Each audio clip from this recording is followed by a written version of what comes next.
حضرت عمر رضی اللہ تعالیٰ عنہ فرماتے ہیں، جس نے رب کے لیے جھکنا سیکھ لیا وہی علم والا ہے، کیونکہ علم کی پہچان عاجزی ہے اور جاہل کی پہچان تکبر ہے۔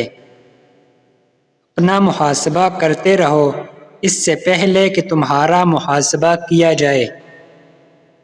اپنے اعمال کو تولتے رہو اس سے پہلے کہ تمہارے اعمال تولے جائیں۔ اپنے آپ کو اللہ کے سامنے بڑی پیشی کے لیے تیار کر لو۔ اپنی مجلس میں لوگوں کو مساوی درجہ دو تاکہ کمزور آدمی تمہارے انصاف سے نا امید نہ ہو جائے اور عہدے والے اس سے ناجائز فائدہ نہ اٹھا سکیں۔ کم بولنا حکمت، کم کھانا صحت اور کم سونا عبادت ہے۔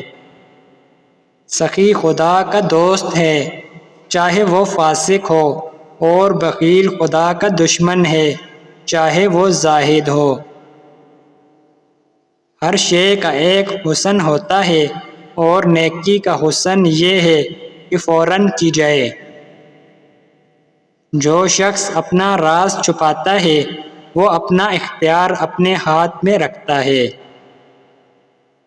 ایمان کے بعد نیک بخت بیوی سے زیادہ کوئی نعمت نہیں۔ جو تمہیں تمہارے عیب سے آگاہ کرے وہ تمہارا دوست ہے۔ جو آدمی زیادہ ہنستا ہے اس کا رعب کم ہو جاتا ہے، جو مذاق زیادہ کرتا ہے لوگ اس کو ہلکا اور بے حیثیت سمجھتے ہیں۔ جو باتیں زیادہ کرتا ہے اس کی لغزشیں زیادہ ہو جاتی ہیں، جس کی لغزشیں زیادہ ہو جاتی ہیں اس کی حیا کم ہو جاتی ہے، اور جس کی حیا کم ہو جاتی ہے اس کی پرہیزگاری کم ہو جاتی ہے، اور جس کی پرہیزگاری کم ہو جاتی ہے اس کا دل مردہ ہو جاتا ہے۔